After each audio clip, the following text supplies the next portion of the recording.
बाल जवानी अर बिरद फुन, तीन अवस्था जान। कहो नानक हर भजन बिन, बिरथा सब ही मान। करनो तो सो ना कियो, परयो लोभ कै फंद।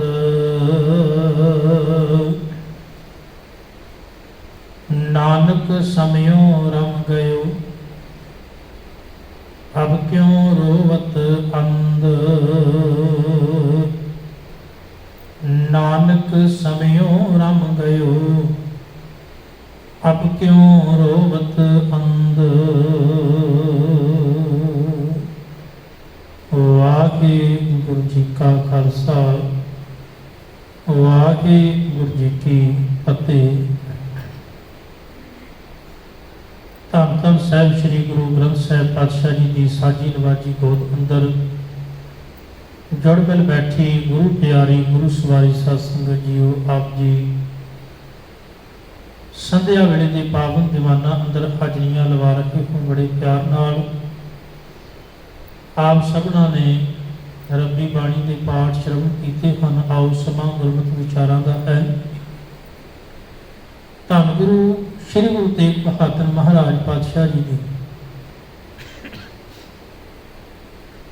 पवित्र रसना तो उच्चारण किए हुए दो पावन श्लोक आप जी ने श्रवण किए।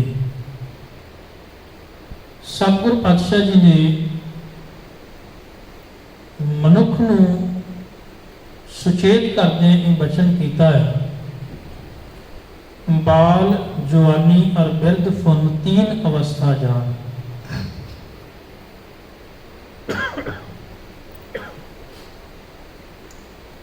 तीन अवस्थावां साडे जीवन दियां ने। एक है बचपन, दूजा है जवानी, तीसरा बिरद अवस्था भाव बुढ़ेपा। अगर किसी मनुख का बचपन चंगा है तो उसकी जवानी भी चंगी होगी तो उनका बुढ़ेपा भी चंगा होगा। जिवें मान लो अगर कोई मकान बनाया जाए तो बनाने तो कुछ समय बाद ही अगर वो मकान डिग जाए तो कहना पवेगा भी उनदियां नीहां जिहड़ियां हन वो बड़ियां ही कमजोर, क्योंकि जे वो नीहां मजबूत होंदियां ते जिन्हां दे उत्ते वो मकान जिहड़ा टिकिया वो फिर डिगना नहीं सी, कमजोर नहीं सी होगा। इसे तरह ही अगर कोई मनुख निक्का जिहा पौधा लाउंदा है, बीज बीजदा है, अगर वो कुछ समय बाद पौधा वड्डा होके दरख्त बन जाए, दरख्त बनने तो बाद उन्होंने फल ना लगे तो समझ लेना चाहिए है कि उस फल का कोई लाभ नहीं होया, उस दरख्त का बूटे का कोई लाभ नहीं मिलया। क्यों? क्योंकि फल तक पहुँचते वो जड़ा है फल तो हीना ही रह गया। कोई मनुख गड्डी ते सफर करता हुए ते बड़े चाह नाल खेड़े नाल सफर तय करे, पर बहुत दूरी ते जाके ये पता लगे भी सफर तो किया है पर मेरा किया हुआ सफर जिहड़ा वो व्यर्थ गया, क्योंकि मैं अपनी मंजिल तो उल्ट पासे दूजे पासे चलता रहा।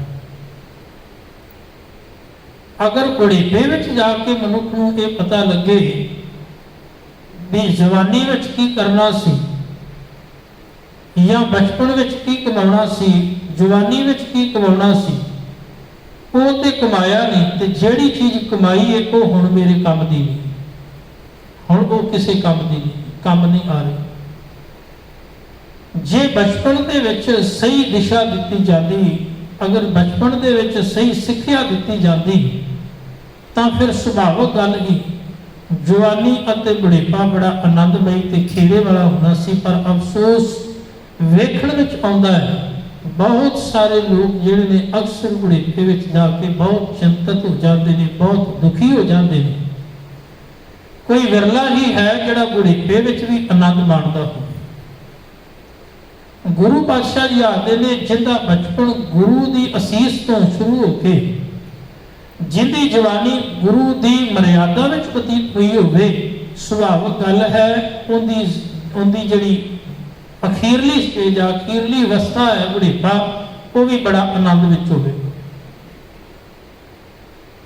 जे बच्चे नूं आपां इह गल समझा दईए भी तेरे जीवन का मकसद संसार विच आउण दा की है, अक्सर आपां एक बहुत वड्डी भुल करदे ने। जिवें जिवें बच्चे की उम्र वधदी है तो मनुख अगे नूं वधदा जांदा है। हर साल मनुख जन्मदिन मनाउंदा है ते मैं वेखिआ अक्सर हुण तां बुढ़ेपे विच भी लोग जन्मदिन मनाउण लग पए ने। किते ना किते इह अंदर मन दे विच डर बणिआ होइआ भी किते जिहड़ी असल दे विच बुढ़ेपे की चिंता है किसी तरीके नाल वो खत्म हो सके। कुछ समा मेरे मन विचों यह ख्याल निकल जाए कि भी तू इस वक्त अखीरले समय विच जीवन बतीत कर। पर हद तो उदों हो गई जदों हुण मनुखा के जन्मदिन नहीं होते, पशुओं कुत्तियां के भी जन्मदिन मनाउण लग पे ते इन्हां दे भी केक कटदा है, खुशियां मनाउंदा है। पर वेखण विच आवेगा मनुख अते जानवर विच फिर भी कितना फर्क है। क्यों मनुख तो अगे किते जानवर निकल गया, क्योंकि एक जानवर मान लो जन्म लैके जानवर है, मरदा भी जानवर है, पर अफसोस मनुख जन्म लिया सी पर जे उनका मरना असल विच मनुखा वाला नहीं तो फिर उनका आया हुआ संसार विच व्यर्थ हो गया। गुरु तेग बहादुर महाराज आखदे ने भी जे तेरा बचपन चंगा होया ते तेरी जवानी चंगी होवेगी, जे तेरी जवानी चंगी होवेगी ते बुढ़ेपा भी, ते जे बचपन व्यर्थ चला गया ते फिर याद रखी जवानी विच भटकिया होया मनुख बुढ़ेपे विच जाके बहुत दुखी होता है। फिर तीनों ही अवस्थावां जिहड़ियां ने वो अजाई चलिया गईयां, बाल जवानी और बिरध फुन तीन अवस्था जाग, कहो नानक हर भजन बिन बिरथा सब ही मान। किन्ने चंगे वो मां बाप ने जेड़े अपनी औलाद नूं अपने बच्चियां नूं धर्म की सिक्ख्या बचपन तो देनी शुरू कर देंगे। किन्ने लायक किन्ने चंगे, और जिन्हां नूं ये दात विरासत विच मिली हुंदी है, सब तो वडभागे मनुख वो ने जिन्हां नूं ये दात प्राप्त हो जाती है। नहीं तो गुरुदेव आखते ने भी अक्सर आपां वेखदे हां समाज दे विच बच्चियां नूं एक गल तां सिखाई जाती है भी कारोबार धन पदार्थ धन दौलत किवें वधाउणी है, पर धर्म की दुनिया दे विच नाम किवें जपना है, सेवा किवें करनी है, ये बहुत घट मनुख अपनी औलाद नूं इस विरासत नाल जोड़दे, बहुत घट मनुख। बाकी संसार के धन पदार्थों नाल जोड़ते हैं, दुनिया की धन दौलत नाल जोड़न का यत्न करते हैं, पर उन्होंने परमात्मा वालों मिले हुए इस कीमती जीवन बारे सही ज्ञान नहीं देते। हुंदा की है जदों उन्होंने पता ही नहीं लगता भी ये अमोलक हीरा जीवन जिहड़ा मिलिया है वो केवल संसार दी डिग्रियां प्राप्त करने वास्ते नहीं, केवल संसार विच सवेर तो लैके शाम तक भज दौड़ करने वास्ते नहीं, केवल दौलत शौहरत इकट्ठी करने वास्ते नहीं, बल्कि ये जीवन मिलिया है तेनू कीमती, इस जीवन विच आके तुम परम पिता परमात्मा विच अभेद होना है। जदों आपां गल करते हैं बाबा बुढ़ा जी की, ते 12 साल की उम्र सी, निक्की जी उम्र है, पर गुरु नानक साहब पातशाह जी के चरणों में आके धर्म की गल सीखण दा पातशाह जी नूं बचन करते हैं कि मैनू धर्म की गल दसो, धर्म की गल सुनाओ, मैनू जन्म ते मरण किवें कटिया जावे, मैनू वो सिक्ख्या दे। लाहौर शहर के विच जदों बाबर चढ़ के आया तो बाबर ने बड़ा जुल्म किया। जदों पहली बार बाबर आया ना, उन्हें बहुत ही ज्यादा तबाही जिहड़ी है लाहौर दे विच मचाई सी। तां ही पावन बाड़ी विच बचन भी गुरु नानक साहब दे आपां पढ़दे हां श्लोक 12 वधीर विच, लाहौर शहर जहर कहर सवा पहर। जिथे सवेर उठते ही कतलो गात शुरू हो जाती, सवेर उठते ही गुनाह ते पापां दे काम शुरू हो जाते। वो सी लाहौर। हुण उस लाहौर दे विच एक निक्का जिहा बालक रहिंदा है जिहड़ा गुरु नानक देव पातशाह जी के चरणों का सिख है। ना है भाई तारू पोपट। याद रखियो, सिख इतिहास विच ये पहला शहीद बच्चा है। जे सिख इतिहास की गल करिए, जे किसी की पहली शहादत हुई, हालांकि आप गुरु अर्जन देव पातशाह जी की शहादत मानते हैं, पर जे पहली शहादत हुई है वो भाई तारू पोपट की हुई है। एक भाई तारू हुए ने जिन्हें खुपर लवाया सी। बाद विच एक छोटा जिहा बच्चा सी, कुछ मैं 10-12 साल की उम्र रही होगी। बाबर ने लाहौर दे विच उस समय जदों तबाही मचाई, घरां नूं अग ला दी। जदों घरां नूं अग लाई तो यह छोटा जिहा बच्चा जदों इन्हें वेख्या भी घरां नूं अग लगी है, तो एक बाल्टी पानी भी भर के लिया के ते ये थोड़ा पानी लगा जदों पाउण ते लोकी हसन लग पे, कह लगे कितना अजीब बच्चा है, तेरे एक बाल्टी पानी पाउण दे नाल कि ये लगी हुई भयानक अग शांत हो जाएगी, बुझ जाएगी। ते उस बच्चे भाई तारू पोपट का अगो जवाब सी, जिहड़ा गुरु नानक साहब पातशाह जी के चरणों का सिख है। उम्र बहुत छोटी है पर गल बड़ी पते दी कीती। कह लगा ठीक है, मेरे इस थोड़े जे पानी पाउण दे नाल अग नहीं बुझेगी, पर एक गल पक्की है, जदों इतिहास लिखिया जाएगा तो उस समय जदों इतिहास में जिक्र आएगा तो मेरा जिक्र उन्हां लोकां विच आवेगा जिहड़ा अग बुझाउण वालियां विच, केवल खलो के तमाशा वेखण वालियां विच नहीं। भावें कि मेरी एक बाल्टी पानी पाउण दे नाल अग नहीं बुझेगी, पर मैं कोशिश कीती है। जदों इतिहास लिखिया जाएगा, जिक्र आवेगा भाई तारू पोपट ने अग बुझाउण दी यतन कीता, ते अग बुझाउण वालियां विच नाम आवेगा, ना कि अग लाउण वालियां विच ते ना तमाशा वेखण वालियां विच।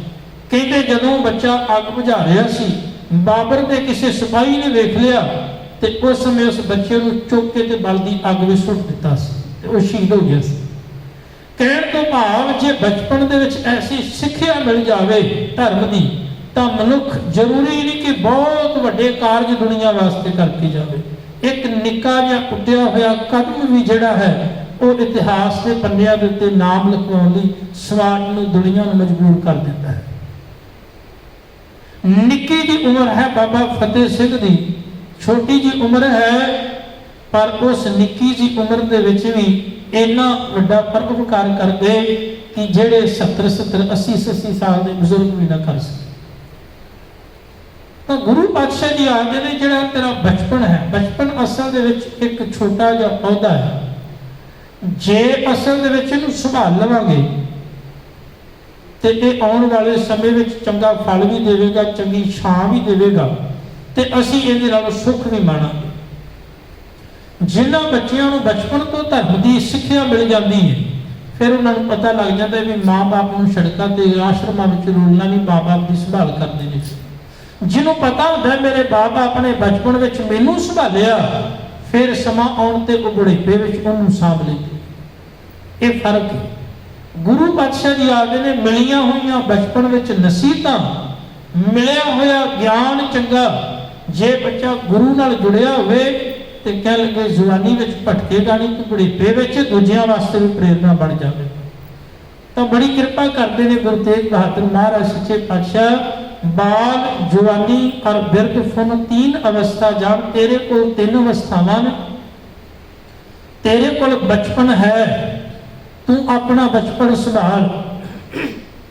जे बचपन की सोझी नहीं, बचपन निकल गया, जवानी आई तो जवानी नूं संभाल ले। जे तू असल दे विच जवानी विच जवानी नूं संभाल ले, नहीं जे बुढ़ेपे विच ते बुढ़ेपे नूं भी संभाल ले। बुढ़ेपा भी असल दे विच धर्म कमाउण वास्ते मनुख जिहड़ा है यतनशील हो सकदा है। इतिहास विचों बेअंत गाथावां सानूं मिलदियां ने। तीसरे पातशाह गुरु अमरदास सच्चे पातशाह जी को आप बिरध अवस्था गुरु चरणों में आए सन, धर्म कमा लिया। पर यही मन में नहीं सोच के रखना भी बुढ़ेपा आवेगा तो धर्म कमावांगा, नहीं। ਜਿੱਦਣ ਗਿਆਨ ਹੋ ਗਿਆ, ਜਿੱਦਣ ਸਮਝ ਪੈ ਗਈ, ਉਸ ਦਿਨ ਕੋਈ ਧਰਮ ਕਮਾਉਣਾ ਸ਼ੁਰੂ ਕਰ ਦਿਓ। ਜੀਵਨ ਹੀ ਅਸਲ ਵਿੱਚ ਇੱਕ ਧਰਮ ਹੈ।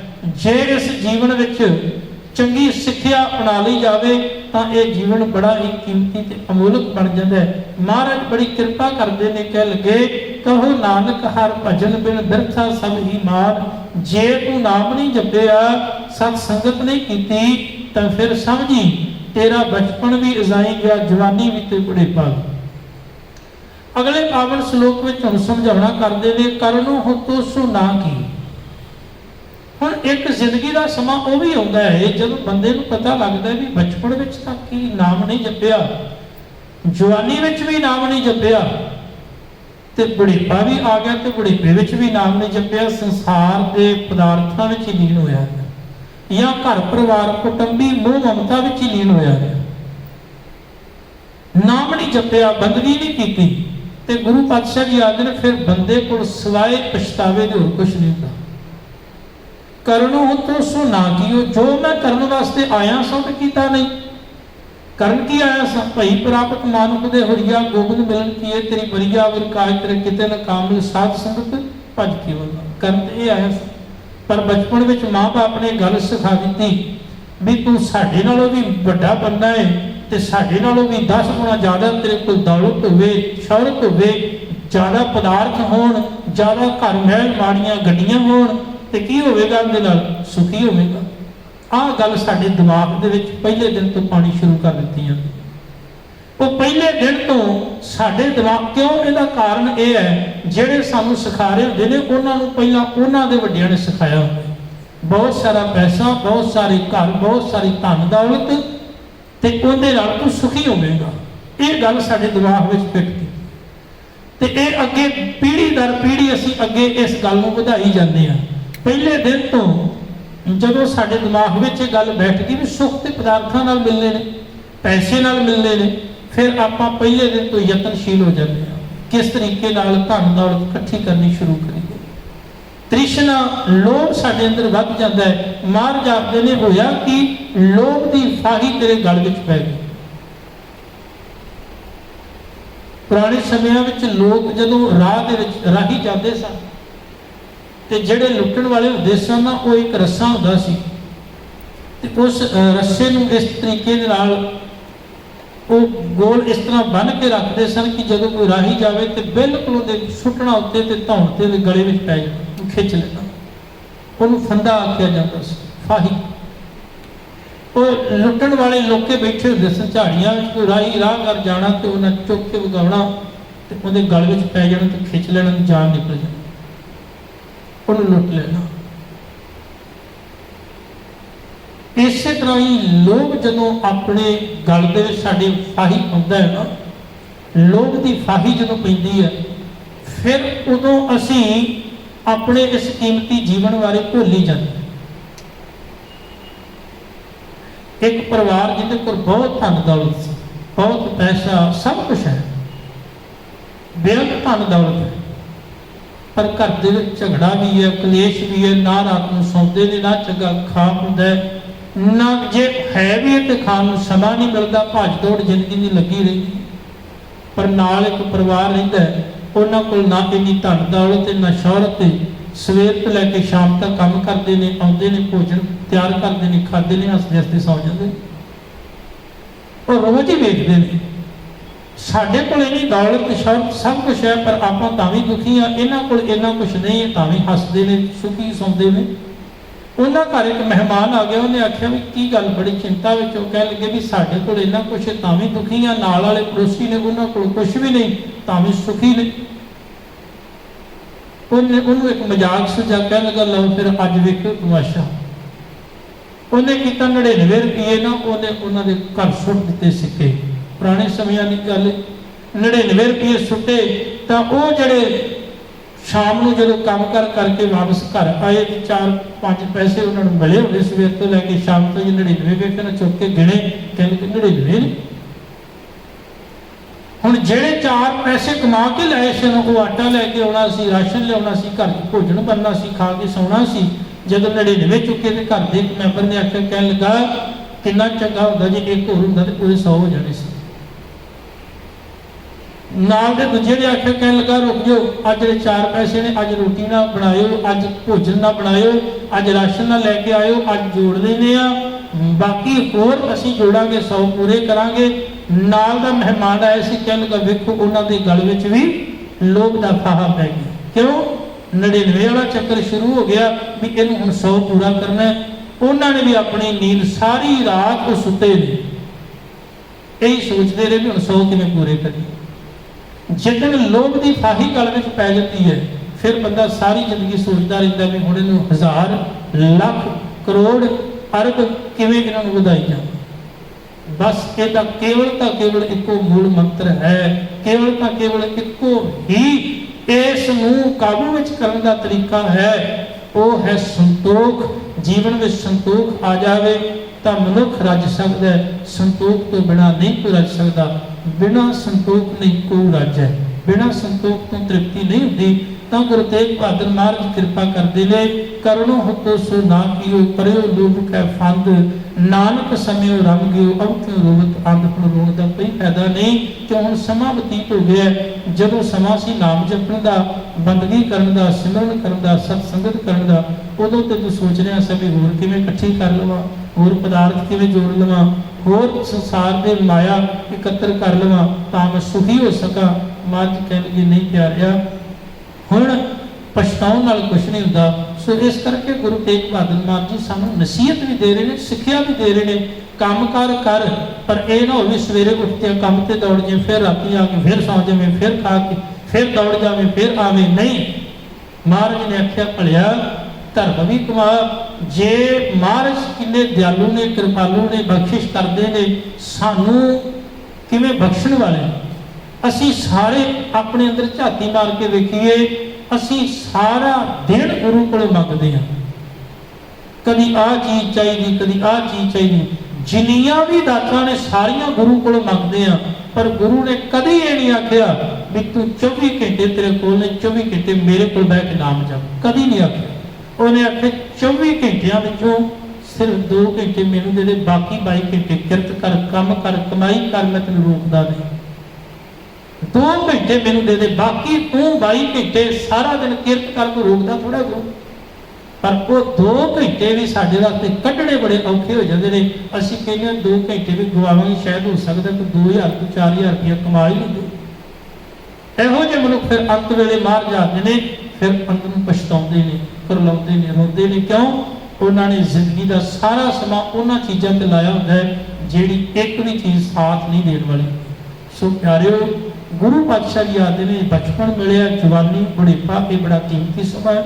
इनू केवल लोभ ते लालच तृष्णा के अधीन होकर ना गुआ, बल्कि इस जीवन को चंगे पासे ला के संसार की किरतकार करते हैं, नाम जपते हैं, परोपकार करते हैं, अपने जीवन को सफला करने का यत्न कर। होइयां भुलां चुकां दी खिमा। वाहिगुरू जी का खालसा, वाहिगुरू जी की फतेह।